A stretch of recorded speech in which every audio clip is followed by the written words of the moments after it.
कवायद की, क्योंकि एनडीए ने अपना उम्मीदवार घोषित कर दिया। लगातार विपक्ष की तरफ से कोशिशें थी कि एनडीए अपना उम्मीदवार जल्द से जल्द घोषित करके उन्हें बताए, ताकि अगर आम सहमति बनती है या अगर वो उनके उम्मीदवार को समर्थन देने की अगर कोई गुंजाइश अगर रहती है तो उसके ऊपर कवायद हो। लगातार इसको लेकर कोशिशें लगातार होती रही है। और आपको यहां यह भी बता दें कि अब एनडीए ने अपना उम्मीदवार घोषित कर दिया है।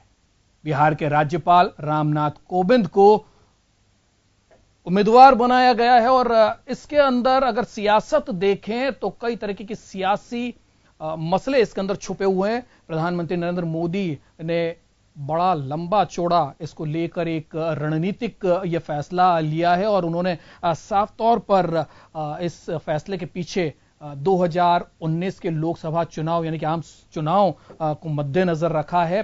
साफ तौर पर अगर देखा जाए तो दलित समुदाय का एक बड़ा वर्ग है जिसे मथने की कोशिश की गई है, जिसे कोशिश यह है कि किस तरीके से इस पूरे मसले को लेकर 19 में जो चुनाव होने हैं उस 19 के चुनाव को लेकर किस तरीके से यह कार्ड खेला जाए। और इसके ऊपर सबसे बड़ी बात है, जैसा कि मायावती ने भी समर्थन दे दिया है और भी दूसरे दल हैं जो वो समर्थन देने के लिए अब सोचेंगे। मुश्किल में जरूर अब विपक्ष हो जाएगा, क्योंकि इस नाम के पीछे मायावती का समर्थन तो मिल ही गया है। नीतीश भी समर्थन में जरूर आएंगे, ऐसा बीजेपी का मानना है। वहीं लालू प्रसाद यादव भी इस नाम को लेकर कुछ कह नहीं सकते। और तो वहीं बात अगर अखिलेश की करें तो इस नाम पर अखिलेश को भी कोई दुराव नहीं होगा। तो अब ऐसे में अब बीजेपी जो है वो 2019 की रणनीति को देखते हुए इस पूरे मसले को ले रही है। तो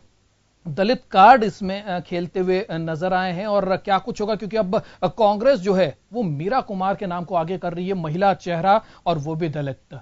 तो कितना भार इस महिला चेहरे को लेकर विपक्ष जो है वो सत्ता पक्ष के सामने रख पाएगा, ये एक बड़ी चुनौती होगी। तो राष्ट्रपति चुनाव को लेकर मंथन का दौर से निकलकर अब सीधे तौर पर किस तरीके की कवायद होगी, किस तरीके से सत्ता पक्ष के उम्मीदवार को पटकनी देने की कोशिश कांग्रेस की तरफ से होगी, यह देखने वाली बात होगी। तो चलिए इस पूरे मसले को लेकर क्या कुछ खास है, एक बार एक पैकेज के फॉर्म में हम इसको देखते हैं।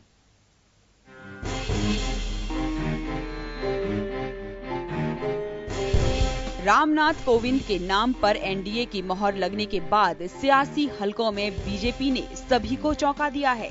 कोविंद उत्तर प्रदेश के दलित समुदाय से ताल्लुक रखते हैं। दलितों में जाटव और पासी जाति के बाद कोली समाज की संख्या आती है। कोविंद उसी जाति से ताल्लुक रखते हैं। कोविंद पढ़े लिखे, प्रखर और साफ छवि के राजनेता माने जाते हैं। कोविंद के नाम का पासा बीजेपी ने उसी तरह से फेंका है जैसे प्रतिभा पाटिल के नाम का पासा सोनिया गांधी ने फेंका था, क्योंकि उस वक्त के उपराष्ट्रपति और दिग्गज नेता भैरव सिंह शेखावत को हराना बहुत मुश्किल था। पाटिल के नाम पर शिवसेना जैसे दल ने एनडीए का साथ छोड़ दिया था। अभी भी मायावती, नीतीश कुमार और अखिलेश जैसे नेता कोविंद के नाम के साथ जा सकते हैं। भाजपा संसदीय दल की बैठक में कोविंद के नाम पर मोहर लगने के बाद अमित शाह ने सबसे पहले इसकी जानकारी मीडिया को दी। काफी समय से सभी दलों से चर्चा विचार चालू किया था और जिस प्रकार से फीडबैक मिले और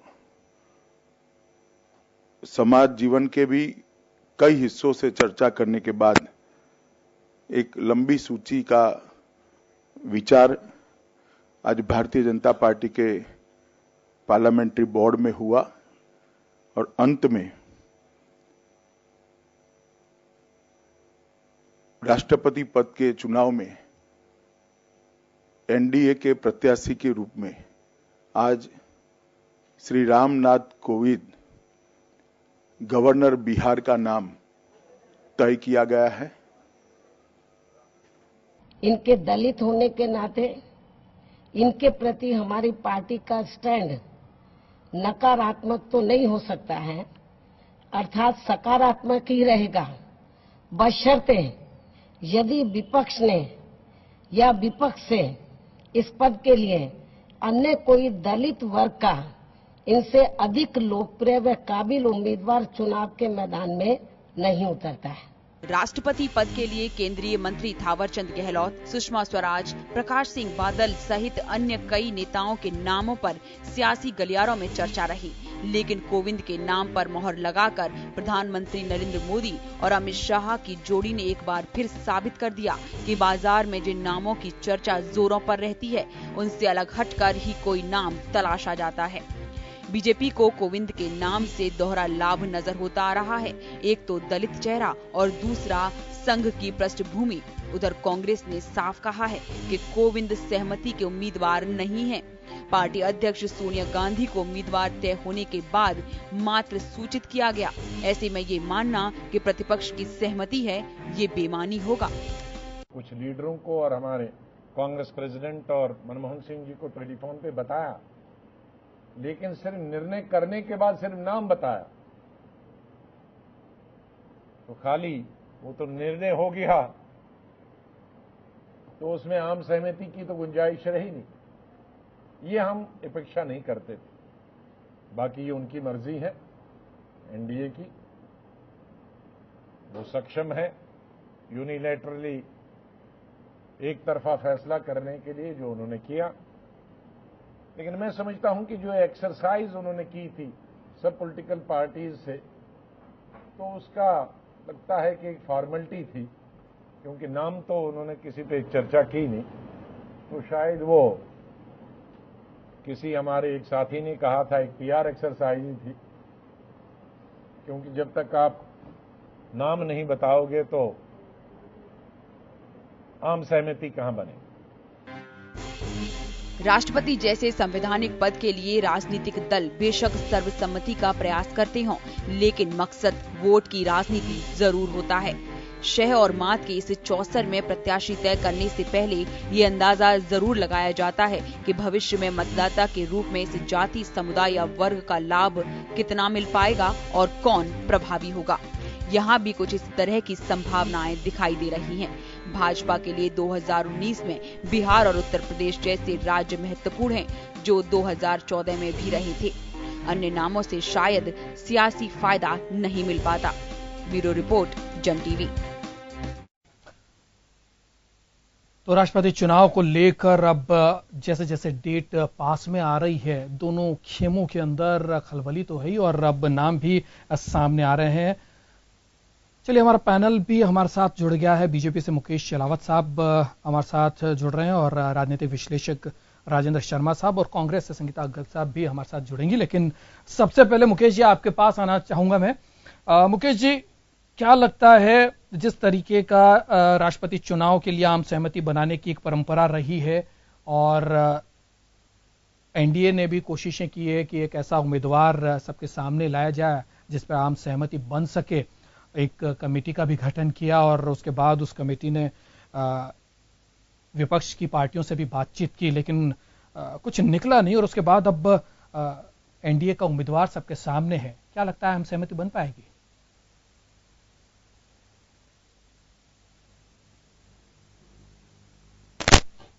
विपक्ष के सभी नेताओं से मिलकर आम सहमति बनाने का प्रयास किया जाए और उस संदर्भ में माननीय अमित जी शाह जी, जो हमारे राष्ट्रीय अध्यक्ष हैं, और पार्टी के कई वरिष्ठ नेता, प्रधानमंत्री महोदय स्वयं ने नीतीश कुमार जी से और चंद्रबाबू नायडू जी से और तमिलनाडु के सीएम से, इनसे चर्चा की फोन पर, और प्रयास यही किया है कि राष्ट्रपति का जो पद है वो निर्विवाद रहे और सभी इसमें भागीदार बने।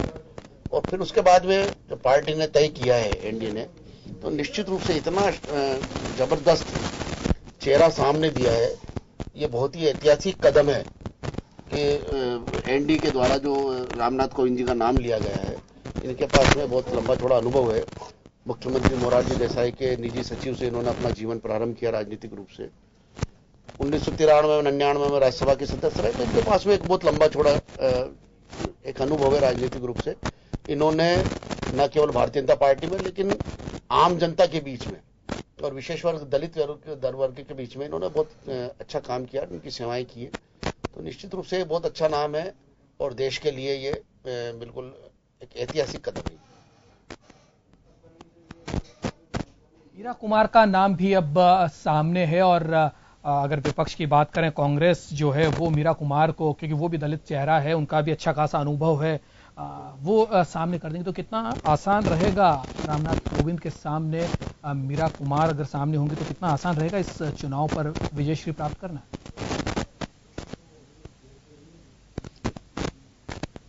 हेलो चलावत साहब, हमारी आवाज आप तक पहुंच पा रही है? हाँ जी, कुल मिला के अगर मीरा कुमार का नाम वो लेते हैं तो वो भी एक दलित चेहरा देना चाह रहे हैं।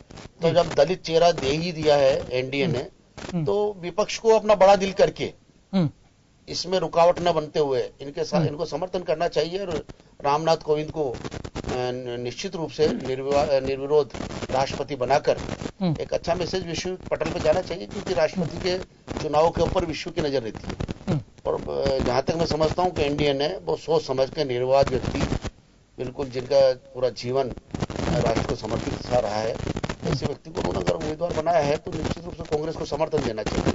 बाकी कांग्रेस की अपनी मर्जी है, वो अपना उम्मीदवार खड़ा करे, पर रामनाथ कोविंद जी का चुनाव जीतना तय है और निश्चित रूप से चुनाव जीतेंगे। राजेंद्र जी, आपसे जानना चाहूंगा, जिस तरीके से नाम रामनाथ कोविंद का सामने आया है, क्या लगता है जिस तरीके से मोदी का काम करने का एक तरीका है, यूपी चुनाव के बाद जिस तरीके से उन्होंने योगी आदित्यनाथ को सीएम पद के लिए उम्मीदवार घोषित किया, वो भी एक चौंकाने वाला फैसला था। और उसके बाद अगर बात झारखंड की करें तो वहां पर भी रघुवर दास को जिस तरीके से उन्होंने लेके आए, हरियाणा की अगर बात करें तो हरियाणा में मनोहर लाल खट्टर का नाम बिल्कुल चौंकाने वाला था। लगातार जिस तरीके से वो काम कर रहे हैं, उन चेहरों को एकदम सामने लाते हैं जिसके बारे में आदमी सोच नहीं पाता, राजनीतिक दलों की पहुंच वहां तक नहीं पहुंच पाती, और एक नया नाम जो है वो सामने लेके आ जाते हैं। और क्या लगता है रामनाथ कोविंद का नाम भी उसी तरीके से चौंकाने वाला है? क्या दलित कार्ड खेलकर यूपी और जो दूसरे प्रदेश हैं जहां पर दलितों का एक अच्छा खासा बड़ा वोट बैंक है, 2019 को साधने की कोशिश है?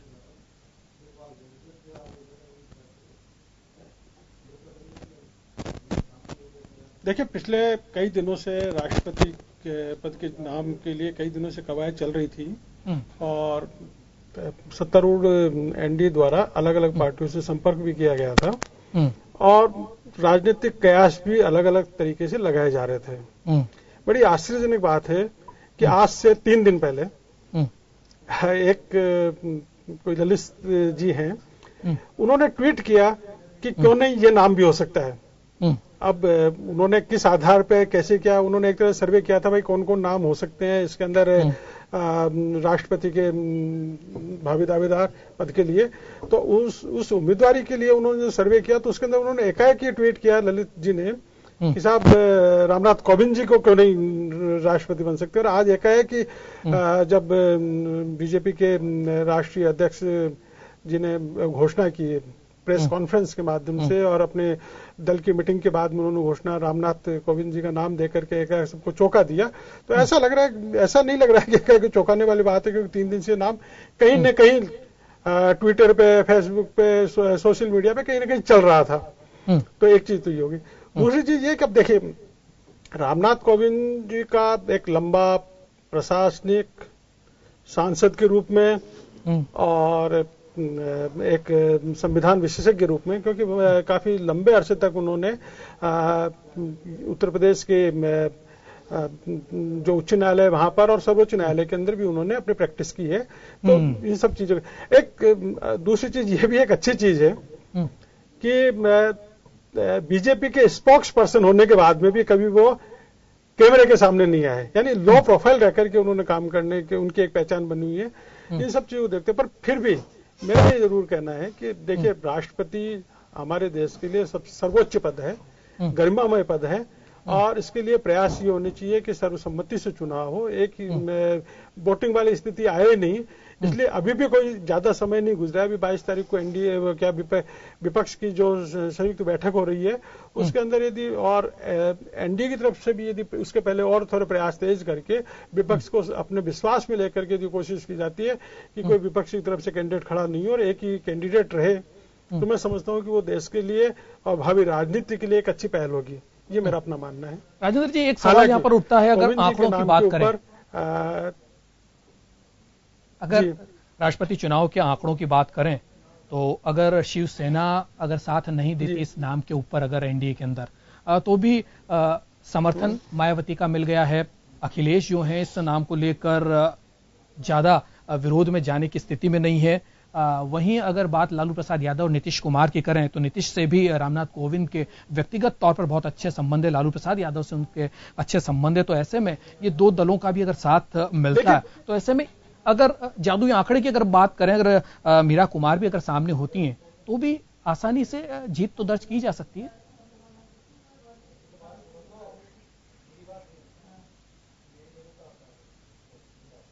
देखिए, इसमें बड़ी दुर्गेश जी बड़ी स्पष्ट बात 2-3 आ रही है।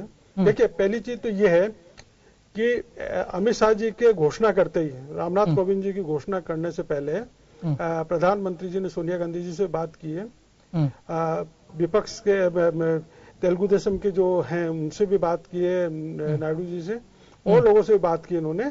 तो इसमें ऐसी कोई बात नहीं है। और देखिए, टीडीपी, टीआरएस, आरपीआई वगैरह ने उनको समर्थन की घोषणा कर दी।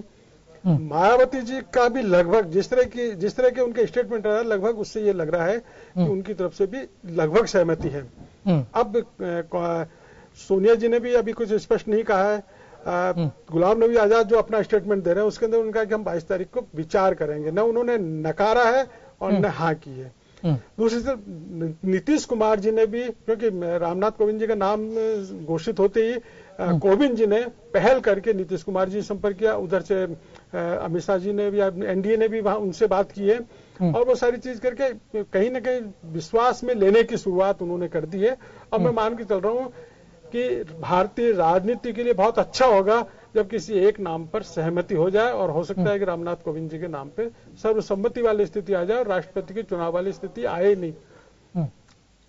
ये मेरा मानना तो है। ये अच्छा है कि आम सहमति बननी चाहिए, क्योंकि संवैधानिक सबसे बड़ा पद अगर कोई है तो राष्ट्रपति का पद है, इसलिए सारे दलों को एक होना चाहिए। चलावत साहब, क्या लगता है नागपुर का कोई इंपॉर्टेंस रही है? नागपुर के दबाव में नाम तय किया गया है, क्योंकि संघ से भी उनकी अच्छी खासी उनकी घनिष्ठता है, संघ के कार्यकर्ता रहे हैं और बीजेपी में भी अच्छी पकड़, स्पोक पर्सन रहे हैं, कई संवैधानिक पदों पर भी वो रहे, और अभी फिलहाल राज्यपाल के पद पर बिहार में काबिज हैं।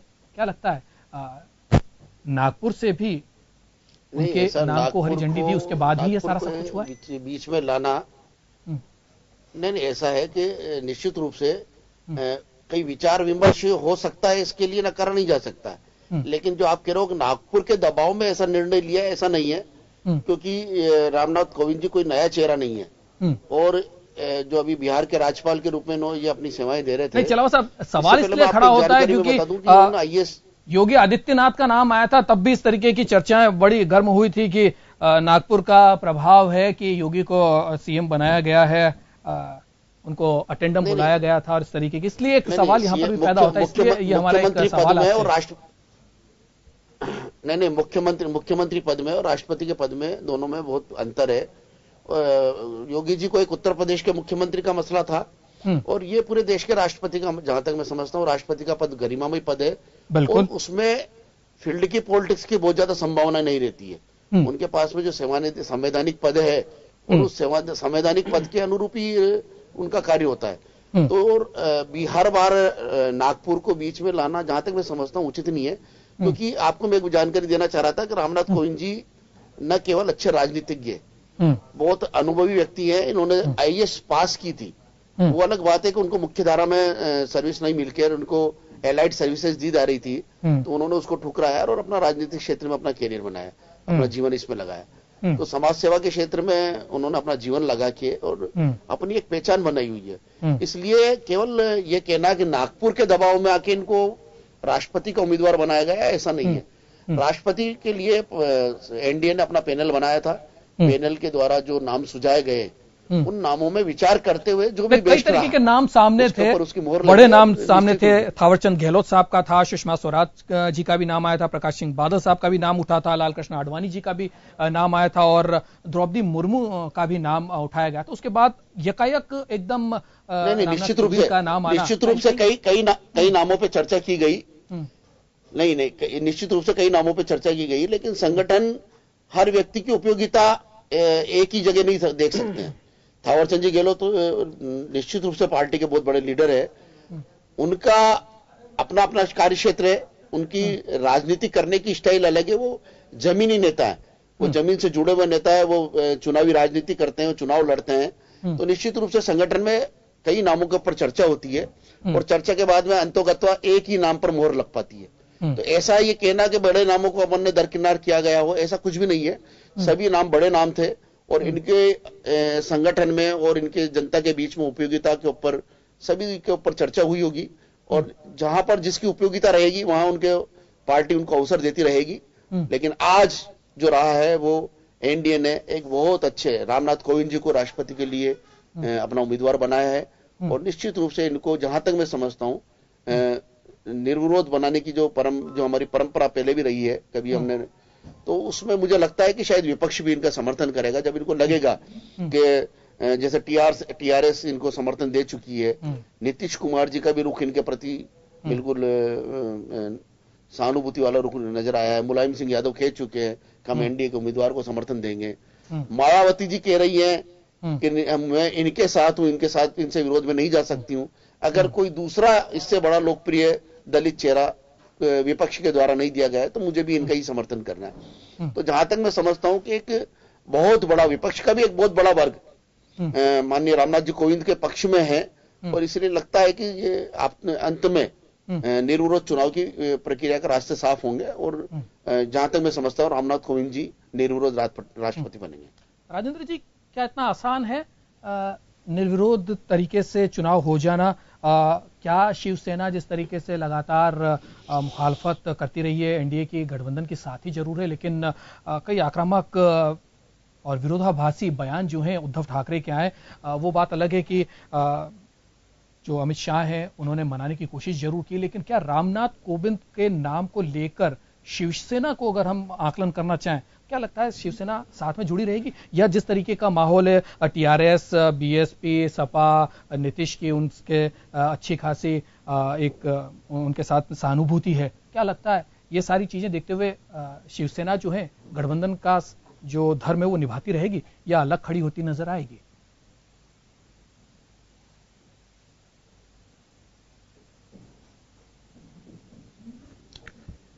देखिए दुर्गे जी, सवाल ये है कि राष्ट्रपति का पद हमारे देश में सबसे गरिमामय पद है, नंबर तो यह कि देखिए इस पद के लिए यदि सर्वसम्मति से कोई व्यक्ति चुना जाता है तो वो देश के लिए गौरव की बात है। अब जहां तक रामनाथ कोविंद जी का इन्होंने एनडीए ने नाम अनाउंस किया है, उसके पहले उन्होंने करीब करीब सभी दलों को कहीं अंदरूनी उनसे कहीं न कहीं उनका पक्ष जानने का प्रयास किया होगा और कहीं न कहीं मैं जहां तक समझता हूं कहीं न कहीं एनडीए को जरूर लगा है कि सभी दल या अधिकांश दल किसी दलित को ही राष्ट्रपति के रूप में देखना चाहते हैं, मेरे को जैसा लग रहा है।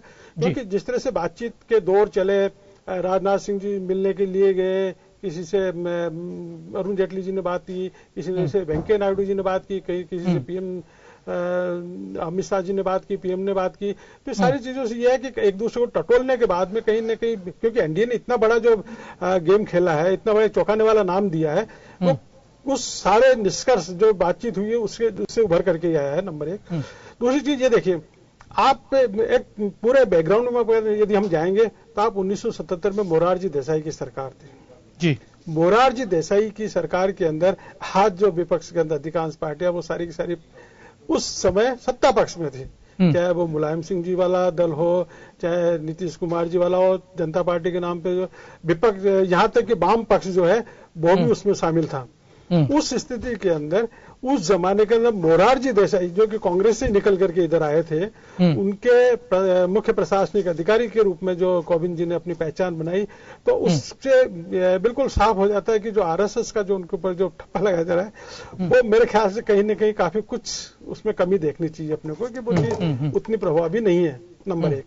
दूसरी चीज आप ये भी देखिए कि कोविंद जी को जब बिहार का राज्यपाल बनाया गया था, जनता दल यू ने पूर्ण रूप से उसका विरोध किया था, नीतीश कुमार जी ने विरोध किया था, शरद यादव जी ने विरोध किया था। पर आज स्थिति बिल्कुल बदली हुई है। उनके इस कार्यकाल के अंदर ऐसा कोई मौका जहां तक मेरी जानकारी है कि ऐसा कोई अवसर नहीं है जिसके अंदर नीतीश कुमार जी के और राज्यपाल के बीच में कहीं कोई मतभेद वाली, टकराव वाली स्थिति आई हो। तो ये एक अच्छा संकेत है। तो उन सब चीजों को देख करके, और देखिए जो दल भी सत्ता में होता है, जिसके पास मेजोरिटी होती है, वो अपने आदमी को तो राष्ट्रपति बनाएगा, दूसरे किसी दल वाले व्यक्ति को तो आंकड़े भी जो कुछ कह रहे हैं वो एनडीए के पक्ष में ही कह रहे हैं। और जिस तरीके की उनकी छवि है, रामनाथ कोविंद जी की खुद की व्यक्तिगत छवि है, वो सारे दलों में अच्छी है। और एक अच्छा नाम और एक चौंकाने वाला नाम जरूर है, लेकिन राजनीतिक तौर पर देखें तो एक मजबूत नाम है। लेकिन अब विपक्ष इस नाम को लेकर किस तरीके की बात कहता है, ये एक देखने वाली बात होगी। फिलहाल एक छोटे से ब्रेक के लिए हम रुक रहे हैं, ब्रेक से लौटेंगे तो चर्चा को आगे बढ़ाएंगे। फिलहाल एक छोटा सा ब्रेक।